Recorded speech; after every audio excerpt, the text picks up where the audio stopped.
to share information with all of you. And what we're going to do is talk about the foundational pieces, whether or not you're building a business or you're building a career. It all comes down to strategy and people. If you don't know where you're going, how do you know who needs to be on your team? So please join me, join in the conversation, catch the show both on the radio, on the app, and also on Facebook. And I will be on Tuesdays from 10 a.m. to 11 a.m. Thank you so much for listening. I look forward to seeing you there. It is Tuesday morning. We are here live for the Rutledge Perspective at the historic KCOH TV radio station, The Boost, in the Trey, historic Third Ward here in Houston, Texas. And as always, I'm really excited to be here with you guys. Today we're going to be talking about discipline, but not the way you think we're going to be talking about discipline, but we're going to talk about discipline. And so, but before I get started, want to say a shout out and a thank you to my sponsor, Silverbow Projects, who are just absolutely amazing. And you need to check them out, silverbowprojects.com. They're the ones that are doing my video clips, which is beautiful because, you know, you do all this video and then taking the time to go back and look at it and see what makes sense to do a clip. It's just a lot. So having somebody who can do that for you is fantastic. So Silverbow Projects, they know how to learn your voice, know your voice, be your voice, help you find your voice, all that good stuff. So check them out, silverbowprojects.com. Tell Jenny I sent you. So that's the first thing, saying thank you to them. The second thing is, as y'all said, I told y'all I was going to be wearing my vote pen. I don't know if you can see it on StreamYard, but I am wearing it. You can see it on the other stuff. Let's see if I can put that down a little bit. And so we got to pay attention, you guys, because it really is, there's some stuff that's moving very quickly through these state legislatures, limiting our voting rights. And so, and the thing is, people keep trying to say that it's voter suppression and it's only, you know, communities of color, and communities of color will be significantly impacted, but so will poorer communities and rural communities that are going to have to drive hundreds and hundreds of miles to be able to vote. So it's interesting that people are willing to do something to suppress the vote of a certain type of demographic and willing to lose or impact a smaller part of their own. They're willing to have that loss, right? Just to get some of these things passed through. So need you guys to really be paying attention. Call your senators, pay attention to the bills that are coming through, because everybody should be able to exercise, every legal voter should be able to exercise their right to vote. And this whole idea of there being this widespread fraud is simply not true. So when our Dan Patrick comes out and says he's so tired of all the lies being perpetrated, the lies that there was widespread voter fraud. So let's just use our noggins and think and pay attention to what people are saying. Also, we all know what's going on up in Minnesota this week. So just from me to you, to all of us who wake up looking like this every day, to those allies, true allies, not sometime allies, but true allies, we don't know what this week is going to bring. We know what we hope. We know what we desire. We know what we believe, but we don't know, and we won't know until it's done. And so if there's a way that we can prepare to help and support each other, no matter the outcome, because no matter what happens, it's going to be a challenge. Either way, it's going to be a challenge. So let's prepare to figure out how we're going to support each other, depending on, you know, how that goes. And then for those of you who, like me, are ready to get out there and go see some stuff again besides the inside of my house,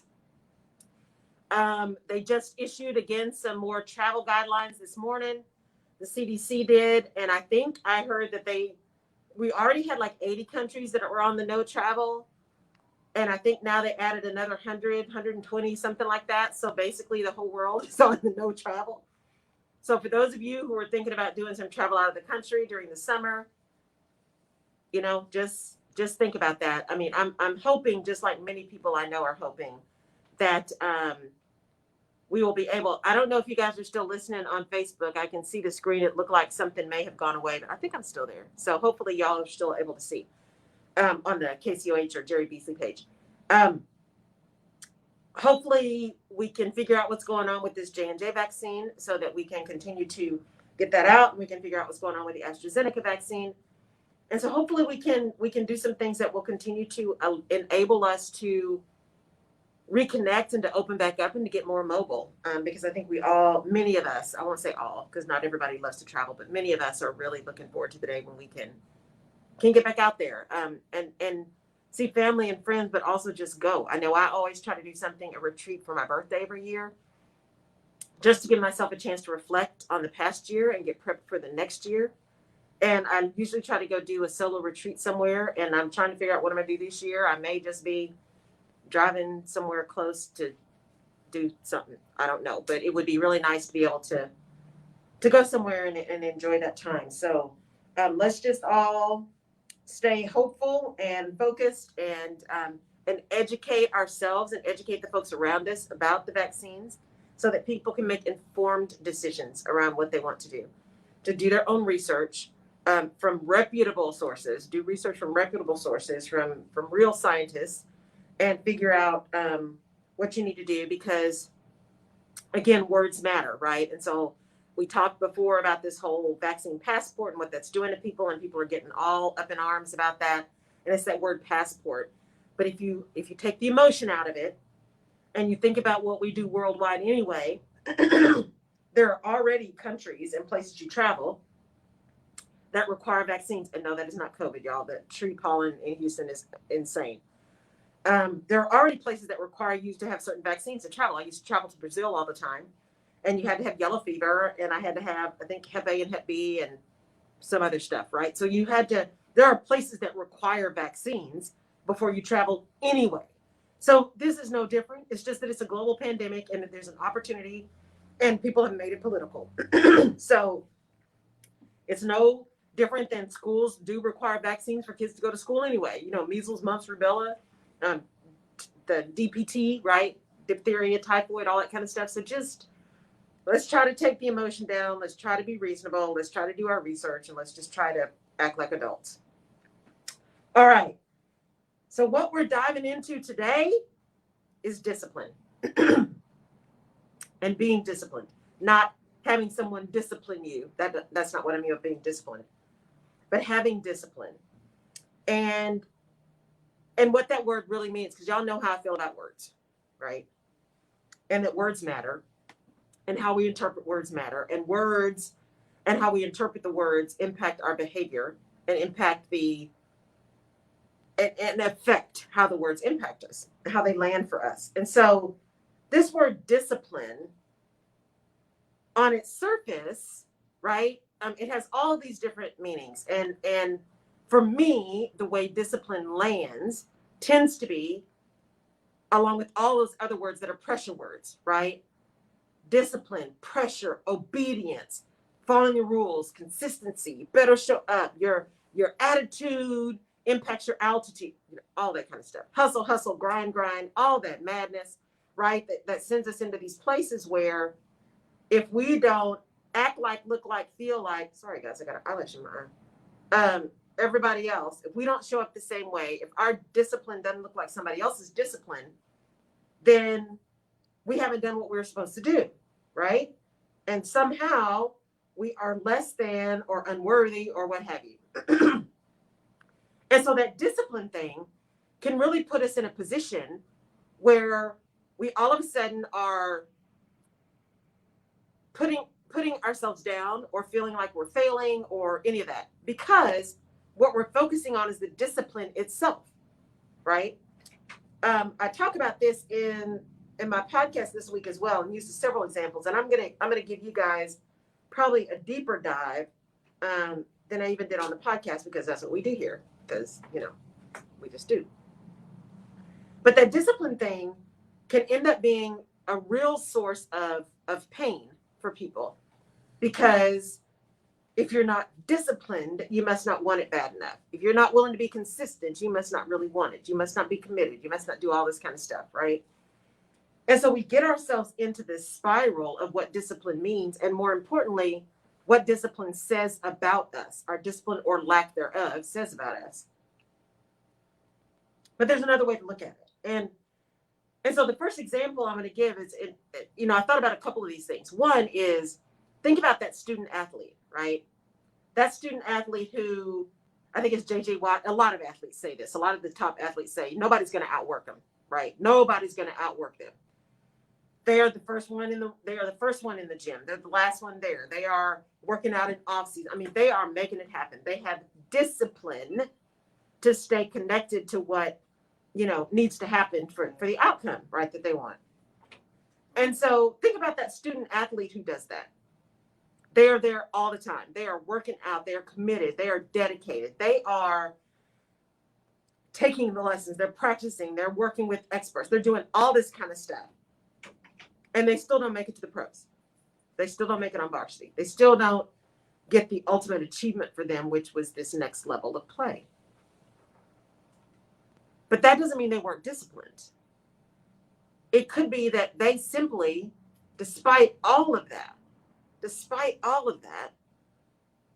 their skills and capabilities are simply not at the same level as some other people. And that's not a slam, that's not a judgment. Not all of us are created equal. And sometimes, even though we work really hard and we want something really bad, that is not the thing that's meant for us. That is not where our skills and competencies lie. And so then you wind up with someone who has been disciplined, but still didn't get what they wanted. What does that say to them? And where does that begin to be head trash for them? Right?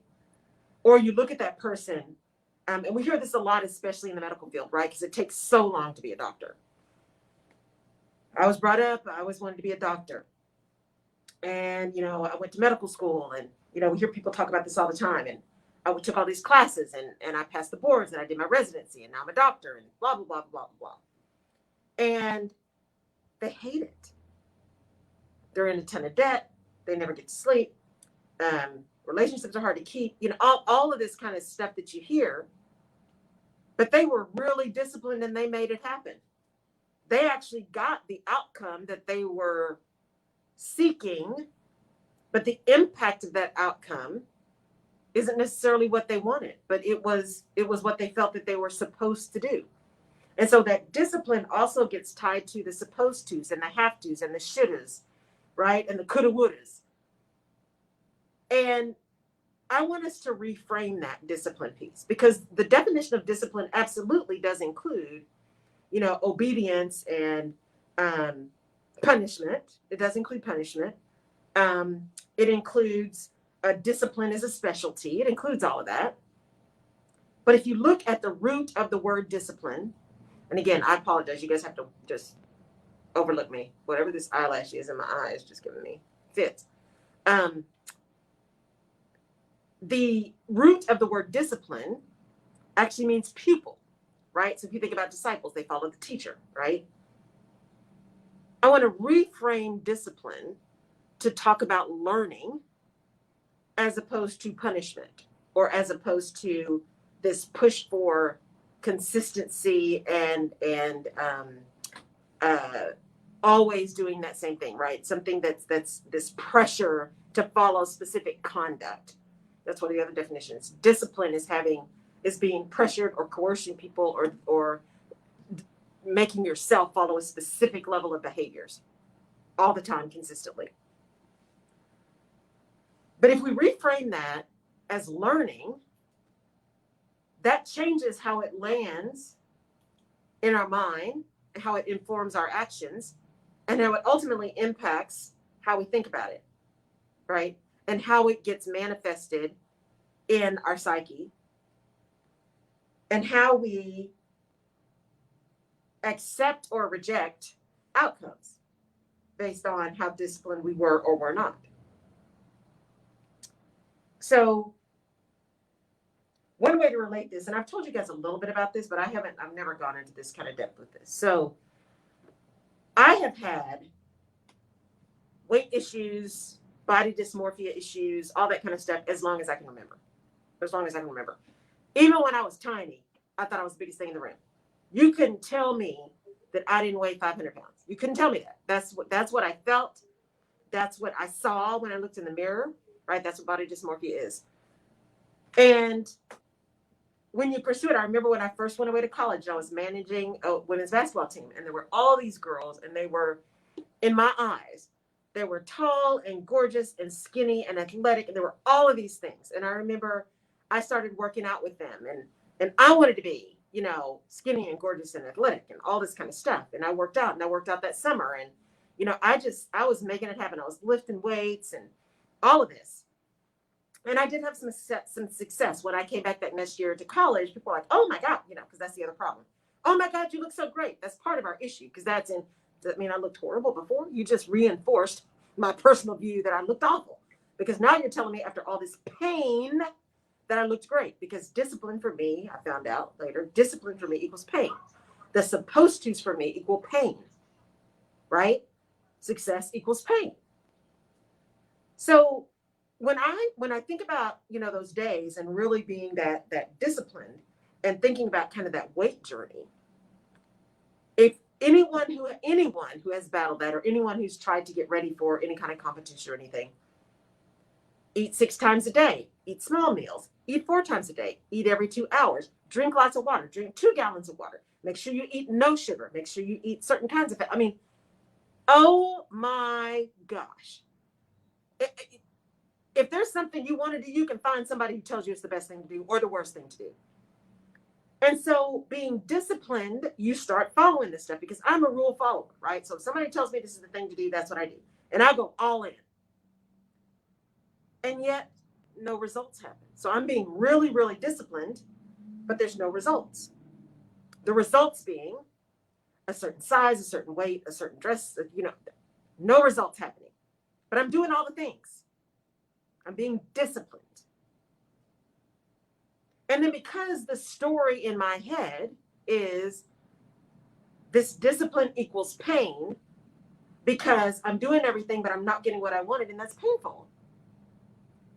Then there's that sabotage that starts happening. Not only self-sabotage just mentally, but the actual sabotage, right? I'm like, okay, so I lost 2 pounds, but next week I'm going to gain 4. So I may as well have this, whatever it is, right? This piece of chocolate or this piece of pie or what have you. And before you know it, every step forward, you're taking 2 steps back. But you're being disciplined in the moment. And on the surface, you're being disciplined, but subconsciously you're not. And the mind is a powerful thing. So as I kept doing this thing and kept doing this thing, I thought, I don't understand it. And then all the rhetoric starts, right? It's working for everybody else. You must not be drinking enough. You're not doing it enough. You're not working out enough. You're doing too much cardio. You're doing too little cardio. You're not working out. I was working out 7 days a week. They told me to eat 6 meals a day. I hate to eat. I like food, but I hate to eat, the actual act of eating. I hate being full. And so if you're telling me I have to eat 6 times a day, by the time I got to meal number 5, I'm like, I can't eat anymore. I can't chew anything else. And so my normal pattern was, well, then I'll go back to just eating a couple times. Because then I'm in rebellion without even recognizing it. Because it's painful to do all that food. And even if I do all the food, I'm not going to get the results. So it's all pain, right? This discipline is all pain. And so, when I started looking at that, I'm like, something doesn't make sense. Something isn't working. You go through all that drama. The same thing happens in your professional life, or can happen in your professional life. You're showing up, at least for me. You're there early. You're staying late. You're there when other people are. You may be pulling all-nighters. Now, when you're very early in your career, and you're in professional services, that happens a lot. But it also could be, I thought I saw something go weird, Jerry. It also could be that it's just the way you are, type A insecure overachiever, right? You just make it happen. You do whatever it takes to make it happen. And so I'd show up, I'm early, I'm doing the extra mile, I'm talking with the people, all of this kind of stuff. And then it gets to be, I'm not sleeping. I didn't sleep on a Sunday night for 5 years. 5 years. Right? No matter what you do, it's like people just don't get it. And then you start thinking, okay, maybe I didn't say it the right way. Maybe I've lost the ability to communicate. I used to be able to communicate really well, but something isn't happening. Something isn't connecting. Something is wrong. I don't understand. But you dig in and you keep being disciplined. You keep showing up. You keep having the meetings. You keep talking to the people. You keep doing what they say they wanted, even though the outcome is different. Your discipline is not giving you the real outcome that you're looking for. And so all of that discipline word is starts being connected to pain. And we start putting pressure on ourselves. If you aren't getting what you want, you're not disciplined enough. If you didn't make it happen, if the outcome didn't happen, you aren't disciplined enough. Because the discipline now becomes the outcome. I go to the gym 4 days a week. I drink 2 gallons of water. I eat 6 meals a day. I take supplements every 4th Thursday. The thing you're doing consistently, that becomes the outcome, or that becomes the goal. The discipline becomes the goal. Here's the problem. The discipline is not ultimately the goal. And if you haven't spent time, for most people, if you haven't spent time really understanding what you're really trying to do, then that discipline thing can convince you that that is the goal. And so when you're continuing to do discipline, but then every once in a while you think about what the real goal was and you're not getting there, then it starts to be that disconnect and starts to be that pain. And that's why discipline can be so hard and why discipline just sucks. Because we don't think about it the right way. So I want to reframe discipline as learning. Discipline as learning. So I'll go back to my battle that I'm back on to, because apparently I was taking a hiatus during this dorsal vagal period. When I started rethinking about what I was doing and why, and started disconnecting some things, that's when discipline became an opportunity to learn so that I can make adjustments to get to the outcome. But I had to focus on the outcome that I wanted, and it being a healthy outcome, no pun intended. So the weight journey, I had to switch that weight journey from being about the number on the scale, the dress size, the how I looked in the mirror. Because again, body dysmorphia, how I see myself in the mirror is distorted. It is not truth, but it is how I see myself. So I had to disconnect all of that stuff from the goal, right? And turn the goal into be healthy. Because I'm not going out like a punk, y'all. And I had to get to that place that said, I am doing this because I want to be healthy. Whatever that looks like, I want to be healthy. I want to be here a long time. I got things to do. I got a purpose to fulfill. I got people to love. So I changed it to be a focus on being healthy and being present, right? Being able to do the things that I've been put on this earth to do. Here for a purpose. Hashtag here for a purpose. And so when I did that, I still was working out. I still was looking at food. I still was trying to drink water, all these kind of things that are really a part of being healthy. But because I had reframed the outcome to be healthy, the discipline looked and felt different. I haven't been on a scale. That's not true. I have been on a scale. I don't know what my number is and haven't known for 10 years. I stopped getting that number 10 years ago, almost 11 years ago. Because the number was driving behavior. Because I was driving towards a number. And the number I remember was a high school number. Okay? So I was driving towards a number that may not have even been reasonable. So I was able to disconnect by no longer looking at the number. And as I worked through this issue with my therapist, right, we talked about feeling. Because remember, type A insecure overachiever, I can think my way into or out of anything. That's what I do. Process-oriented problem solver. I can think it through. But it wasn't about thinking, it was about feeling. Refocusing on how I felt. What was I doing and what impact was it making on how I was feeling? Right? Was I feeling healthy? Was I sleeping better? How did my clothes feel? Not how did my clothes look? Because again, distorted vision. How did my clothes feel? Right? How did my knees feel? How did my back feel? How did I feel as I was doing this stuff? Because as I started to feel better, it impacted my level of discipline and consistency.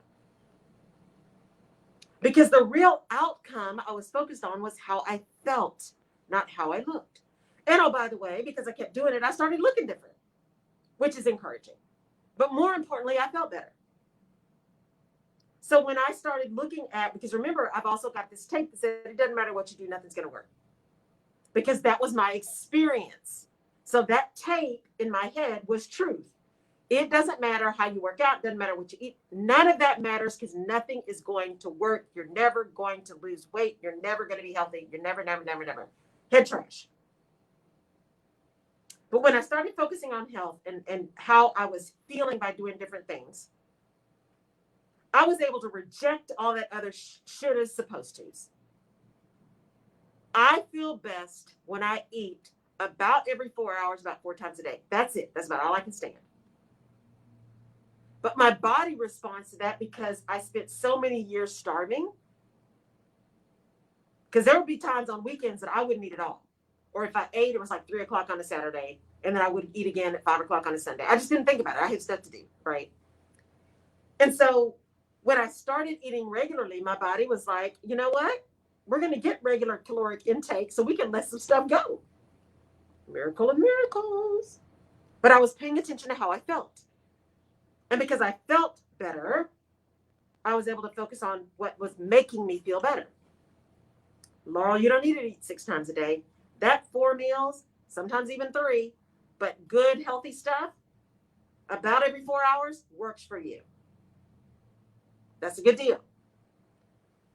I don't tend to consume a lot of liquids at all. So it's not like I consume a lot of juice and sodas and stuff instead of water. I don't consume a lot of liquids. I actually had a doctor one time tell me I was going to turn into a piece of beef jerky because I didn't consume enough liquids. But I started drinking more water, got a little bottle, one of those big gallon bottles that has the different times on it and stuff like that. And I actually like water. And so by doing that and starting to drink more water, I actually started to feel better. And because I was focusing on how I felt, that reinforced, you know what? I do well when I drink more water. Now, I don't need to drink 2 gallons of water because that actually leaches for me. That's not a good thing for me to be drinking that much water.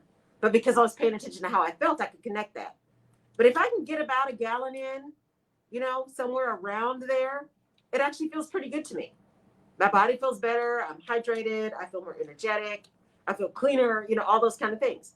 But because I was focused and my discipline was on how I felt, I was able to do something and change a behavior and do that behavior consistently because it made me feel a certain way. I actually really like working out. I love weight training. I love strength training. I hate cardio. Hate it. But I also knew how it made me feel if I could get really good cardio health, because then when I went out and danced and did salsa, street salsa, not ballroom, street salsa, I could go do one of those songs that lasted 45 minutes without breathing hard. So I felt better, and I found something that enabled me to actually enjoy cardio. So I love rowing, of all things. Never would have thought it. It's the only exercise machine I've ever bought that actually has not turned into a clothes hanger. And you don't have to be on it for 45 minutes. You can work up to that, but you don't have to be. You get a great workout in a shorter period of time, and it's full body. So it's amazing. So when I started thinking about discipline as learning, I did something consistently. I paid attention to how it made me feel. That informed my actions, which enabled me to be consistent, which is what discipline is about. Keep drinking water because it makes you feel better, and that's the goal. Keep working out because it makes you feel better, and that's the goal. Keep doing the cardio because it makes you feel better and you're able to dance without losing your breath, and that's the goal. Those are the kind of things when we think about discipline that enable us to look at discipline as a process that helps us achieve what we want to achieve, as opposed to a place where we can start judging ourselves and others about just how disciplined or undisciplined we are about certain things. And by ensuring we are focusing on the actual outcome we are looking for, we can connect the discipline to that thing and not be doing the discipline just for the discipline's sake. Now, don't get me wrong. There are people who just really being disciplined is their thing. Their thing is being able to say that they do this thing 12 times a day. That is what makes them feel good. And that's okay. I mean, you have those people. So no judgment here. But for most of us, it's not the discipline thing that's the goal. Being disciplined is actually just a tool to get us to the real goal. We were just talking about this kind of same topic last night in the Career Transformation Summit.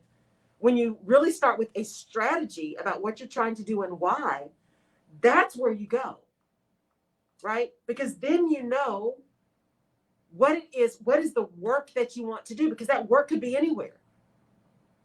That work could be anywhere. It could look like anything. And if you can really get more to the root of why it feels like you got to disconnect, why it feels like it's not working anymore, what it is that you want to do and what you don't want to do, then you can get a clearer idea of what actions you need to take to get to that goal. If you're exercising all of this discipline in your workplace as a leader, right? You always show up. You're early for every meeting. You end every meeting on time because you want to be respectful of people's time. You make sure that you collaborate. You make sure you talk to the right people. You make sure you are politically savvy. You do all of these kind of things, and you're still miserable. Have you been focused on the outcome and leadership and serving others? Or have you been focusing on checking the box so everybody can say, she starts her meetings on time. He always makes sure he collaborates with the right people. The projects are always on time and under budget. Are you focused on that stuff that other people are going to judge you on around your discipline and execution? Or are you focused on serving? What is the ultimate outcome? Because we also are human, and energy ebbs and flows. There are some days when you're just going to be tired. There are some days when something is going to happen and you're not going to be present because life happens. And if the only thing that you have been focused on to give you an indication that you are successful is the level of consistency in your discipline and getting something done, then when you have those moments, you're going to be beating yourself up. You're going to be beating yourself up because you're not consistent in that moment. You're not disciplined in that moment. Or somebody can point to you and say, man, you always did this, but you didn't do that today. I don't understand. Are you all right? It becomes a source of judgment and otherness, a place where people can compare, a place where people can talk about something that's different than they expected. But if you focus on what you're actually trying to accomplish, and the fact that the discipline and the consistency and all of that stuff is a tool to accomplish the thing, then the ability of that discipline or lack thereof, or that consistency or lack thereof, to throw you completely off kilter gets less and less and less and less, because the goal is not that thing. The goal is the ultimate thing you're trying to achieve. The goal is not the consistency or the discipline. And it sounds like I'm being really flippant and this is really easy. It's not. It's not. It is taking me forever to get here. And I still have to work on it some days. I still have those days where I'm like, seriously, Laurel, you were working 16-hour days for somebody else, driving 100 miles a day. You were traveling 80%. You were doing all this stuff for somebody else. And you can't even stay up late enough to get something done for you, for your own business. Are you kidding me? What is wrong with you? Y'all, this is real conversation, right? That I had with me. And then I'm upset and I'm, angry or irritated or crying or, all those, the gamut, right? Dorsal vagal, frozen. And why? Or why not? Or how come? Frozen.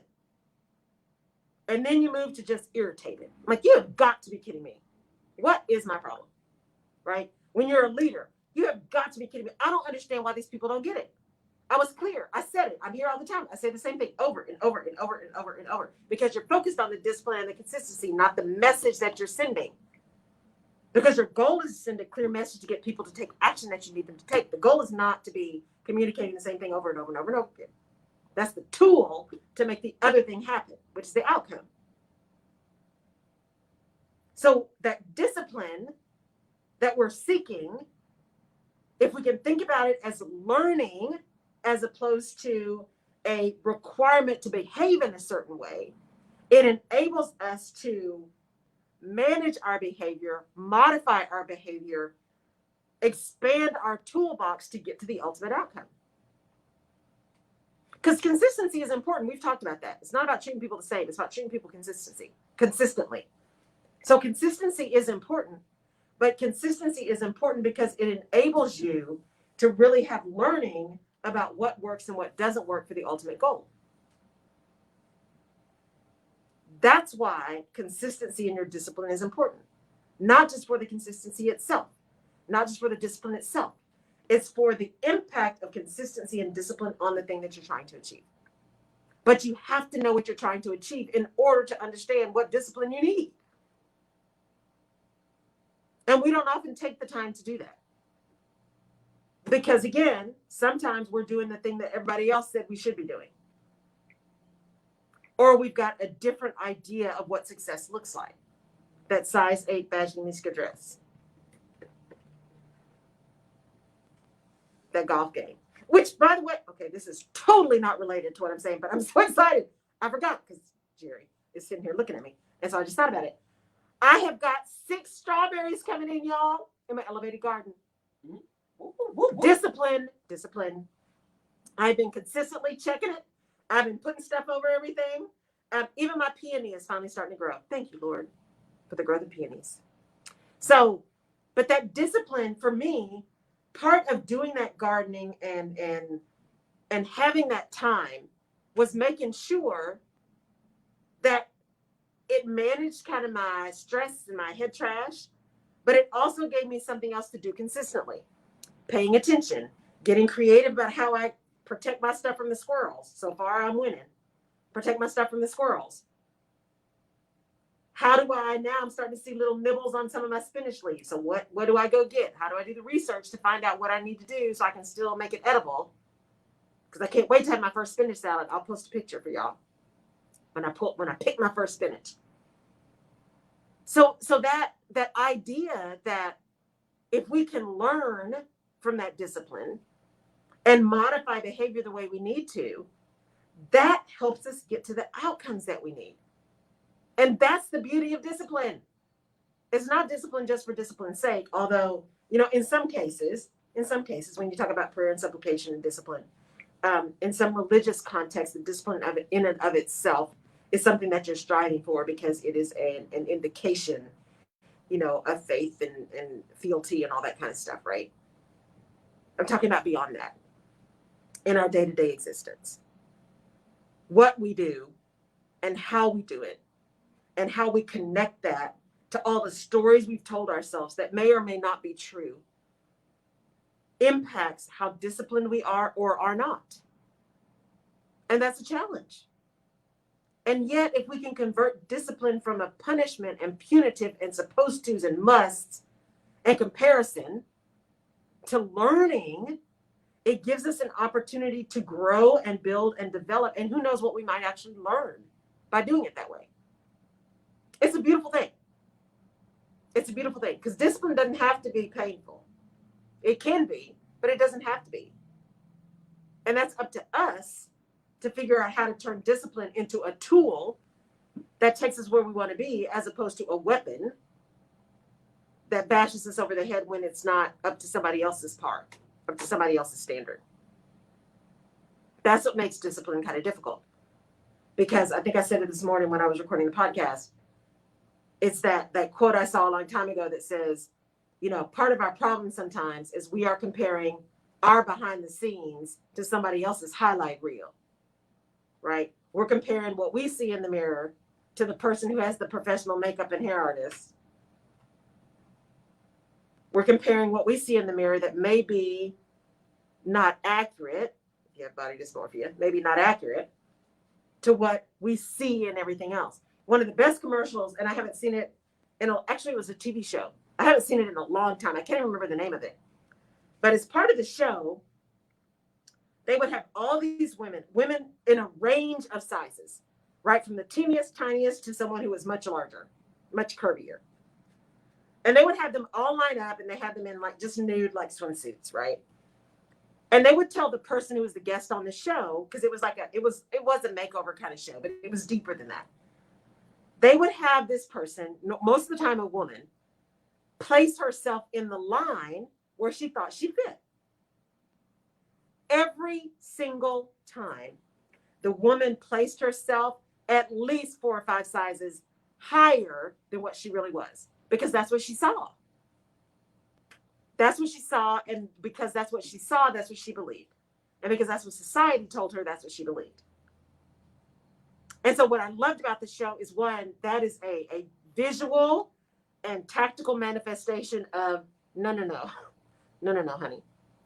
And all these women in all sizes were beautiful. So it wasn't about that. It wasn't about saying that, that somebody shouldn't be something. Because I figure, look, I've got my own set of issues. I can't be judging nobody. It was about helping that individual change their perspective on how they saw themselves. Because if you're going to compare yourself, at least compare yourself accurately. Don't, lose your own battle because of head trash. At least be true and honest if you're going to be comparing. Better yet, just don't compare. Because everybody's running a different race. Everybody's got a different issue. Everybody's got a different level of support. Everybody's got a different level of concern and understanding and intellect and all that kind of stuff. It's all different. So have the discipline to learn what works for you. After you understand what you're trying to accomplish. And after you are really clear on what you're trying to accomplish. Clarity is key. It is not unkind to be clear to other people, and is most certainly critical to be clear with yourself. To that own self be true. I know me. I know what issues I have. I know that I can't know a number. Anytime I go see another physician and they say get on the scale, there's sometimes when I'm like, I'm just not going to get on the scale. It's just not going to happen. And there are other times when I'm like, okay, but you cannot tell me the number. And I'm very clear about that. Because for me, the number's a problem. It drives a whole lot of other head trash, right? So, and the number is not critical. How I feel is critical. The other numbers on my labs are critical. Now, those I need to know, right? But we don't really need to know. I don't need to know what the scale says. It is absolutely irrelevant. Because I can't do anything about it in that moment. So why give myself that drama? It's the same thing for you. If you're showing up to a job every day, and the first thing that happens when you cross that threshold is 400 people are lined up at your door and you don't even have time to put your coffee down, right? That's the discipline that you have is that before you do anything you need to do, before you even breathe, you talk to every single person that's lined up outside your door. That's not about achieving your ultimate goal. That's about the discipline itself. And what is that discipline, in quotes, costing you? And how much would you gain by saying, hey guys, I'm willing to answer every question. I literally just walked in the door. Can y'all give me 5 minutes? I just need 5 minutes to put my coffee down, to get myself set up for the day, and then I am all yours. Not unkind to be clear. Not unkind to set boundaries. Not unkind to recognize what your own behavior around discipline and consistency is creating for you in terms of pain and challenge and drama. Because the only person that can change is you. And if you're setting boundaries and you're setting parameters around things and people can't take it, then it's time for you to consider whether or not that's where you need to be. Now, don't hurt you because you're mad at them. Make a plan. But if you truly are not going to be able to do what you need to do because they're upset about what you need to do, then that's something you need to consider, that you truly need to evaluate. And evaluate deeply. Because at the end of the day, unless you are independently wealthy, right? We all need to work. We got bills to pay. We got families to support, all that kind of stuff. All that stuff is real, right? We got to find housing. We got to find food. We got all those kind of things. And those things take money. So I'm not so cavalier as to say, just walk away from any job. Sometimes you got to do what you got to do so you can do what you want to do. And you have a choice. You always have a choice. And you don't have to stay anywhere people tell you you have to stay. You just don't. Now it's in your best interest to make a plan about how you're going to leave and what you're going to do next time. It's in your best interest to do that. But you don't have to stay anywhere that's causing you pain. That's just simply untrue. You have a choice. And so the discipline in that area is knowing yourself enough, being self-aware enough to understand, is it me or is it them? Usually it's a combination of both. But once I know the answer to that, then I can decide what I want to do about it. And I can make a plan and have some discipline around designing and executing my plan. Because I don't want to hurt me because I'm mad at them. But if it's causing me pain, if it's causing me discomfort, if it's not the right fit, then I do absolutely need to make a change. And to have the discipline to learn what I need to learn in order to know what change I need to make. So discipline does not have to be a punishment. Discipline does not have to be a judgment. Discipline does not have to be a comparison. Discipline can be about learning. Learning you, learning your situation, what works for you, what doesn't work for you, what you can tolerate, what you can't tolerate. Learning how you respond to things, how you respond to pressure, how you respond to boredom, how you respond to grief, how you respond to pain. All of that learning enables you to respond in a way that makes your discipline a tool that can be used to get where you need to be. Y'all, Jerry's trying to freeze me out in the studio. I'm just saying. Goodbye. I'm like, I was doing so good.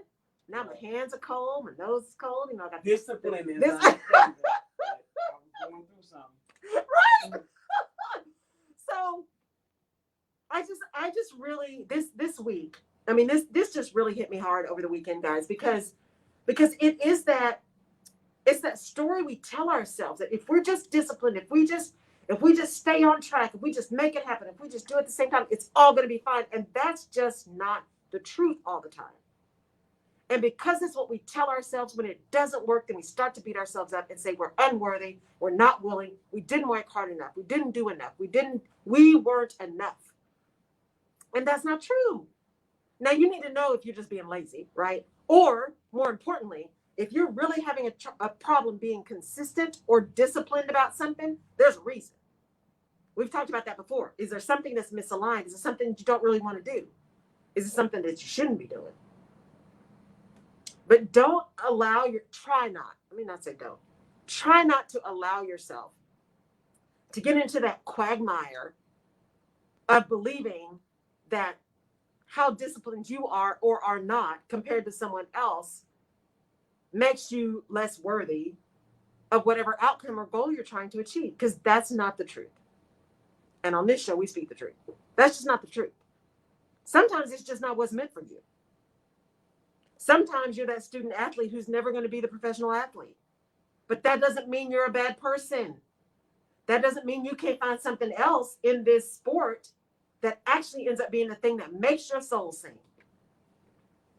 But if you have locked yourself into the job that you want as opposed to the work that you want to do, that discipline that doesn't end up in the job that you want becomes a problem. It becomes a failure. You didn't work hard enough. You didn't do enough. But if you focus on what the real outcome is, the real work you want to do, the real way you want to show up as a leader, the outcomes you want to have on the business or department that you're working in, the people that you're leading, the impact you want to make on their lives and their careers and their development. If you focus there, then your ability to be consistent and disciplined around that execution includes some flexibility to engage with people and with situations in a way that is necessary for that person in that situation. Because remember, consistent doesn't mean the same. Managing uniformly is very, very difficult and ineffective most of the time. It's ineffective because people are not the same. People need different things. They want different things. They respond to different things. So being able to focus on your outcome and then track back to what you need to do to get to that outcome, that's where the power is. That's where the power is. Because that discipline thing can be a slippery, slippery slope. It can make you believe you're unworthy. And I'm here to tell you that is just not, I don't care who you are. That is not true. That's not true. I had a friend who was so mad at somebody one time and said, you're just a waste of space. That hit me like a ton of bricks. I'm like, wow. I mean, they didn't say that to me. They were talking about somebody else. But I felt it. I felt that in my heart. To tell somebody they're a waste of space. And what was so bad is they meant it too. Now, what they meant was she was absolutely not adding value to the situation. That was the real issue. And the person was not adding value at all. In fact, they were detracting from what needed to happen. That was a mixed match of competencies. That's what that was. But man, that was harsh. Because if you think back to what that meant, right? And that discipline, it ties back into what have I done? How do I show up? How am I engaging? How am I collaborating? How am I connecting? And if I don't get what I need from that, then all of that stuff I'm doing wrong. Nothing I do is right. Nothing I do is enough. I am not enough. And that is where the danger starts. Because all of that behavior, let me not say that because I hate to use absolutes. Much of the behavior, at least in my experience, when I think about my issues with food and body dysmorphia and all of that, much of that is related to pain and the consistent feedback, right? So again, if you lose weight and you look great, and the first thing that people say, you look great, societally you look great. And every time you say, oh my God, you look fantastic. Oh my God, I can't believe you did. What'd you do? How'd you do it? Oh my gosh, you can't. That's all beautiful. Any kind of compliment actually is beautiful. And I've had to work on just saying thank you. Because normally you're like, oh yeah, but, right? No, just say thank you. But what that says deeper is, well, that confirms it. I looked awful before. I wasn't good enough before. I had a long way to go. I guess I need to keep going. That's what happens. I need to keep going in order to continue to get these compliments, to be worthy, to be seen, I need to be more disciplined. I need to run 5 miles a day instead of 2. I need to run 7 days a week instead of 3. I need to eat 1 meal a day instead of 2. I need to drink 4 gallons of water instead of 1. I mean, just nuts. I need to work 18 hours a day because, I need to let people know I'm going to be the first one here and the last one to leave. All of that stuff starts playing, right? I need to say yes to everything. I never reject an opportunity. Every time somebody brings something to me, my first answer is yes. Even if I don't know what I'm doing. Even if I don't have capacity. Even if it's going to be painful for me, I'm just going to say yes. Because if you say no, then I'm never ask you again. Right? I mean, y'all, the struggle is real. And how we got to this through this behavior, especially professionally, like not being able to say no to stuff and not being able, leaders, you need to think about your culture. People will hear what you say. They will believe what you do. And if you beat people up every time they say no, they are always going to say yes, and you're not going to get the quality you want. If you beat them up every time they disagree, they're always going to tell you what you want to hear. And you're not going to learn the things that are critical to your success. And you're not going to be able to develop them because you no longer have their trust. Your discipline as a leader has to be connected to how you want to lead. Or do you want to be the type of leader that nobody ever says no to you? Do you want to be the type of leader that you tell everybody what to do all the time? You're command and control? Okay. If that's what you really want, then keep doing that.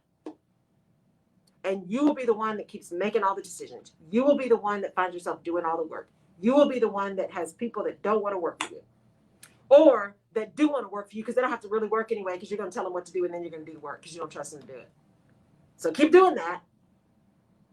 Or do you want to be the kind of leader that theoretically works yourself out of a job, that builds people up, that creates successors, that creates the ability of a business to be ongoing, that builds lives by building competencies?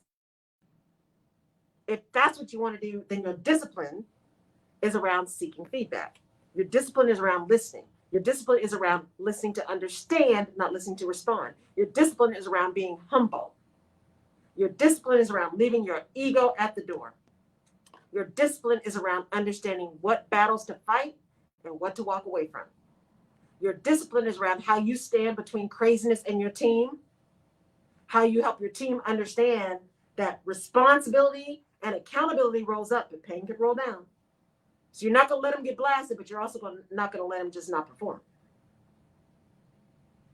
Discipline is about connecting your actions and behaviors to the outcome that you want. Connecting to the outcome that you want. And we forget that sometimes, which is why we get all caught up in, I'm not disciplined enough. I'm not disciplined enough. I got to be more disciplined. I got to be more consistent. I got to lift 7 days a week instead of 3. I got to do 45 minutes every day instead of just 20 every other day. I mean, why? That's my favorite question, y'all. Why? Why? Because it really does make a difference for your ultimate outcome, or because somebody said that was the thing to do. And just because it worked for them doesn't mean it's working for you, because you don't really know what their ultimate goal is. Because sometimes their ultimate goal is just to make you feel bad. Because how do you really know that they're going home and rowing for 45 minutes every day? You don't. Are you in the house with them? You don't know that. How do you know that they're not taking that size 8 and getting it altered up to a 10? But the tag still says 8. How do you know? How do you know that that person really is working on that advanced degree so they can get the next promotion?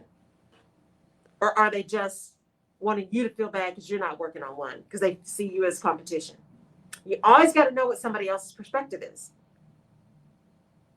But your discipline should be tied to your desired outcomes and your ability to say, here's what I'm doing. Because when we do that, we also give ourselves an opportunity to have some grace, because none of us is perfect.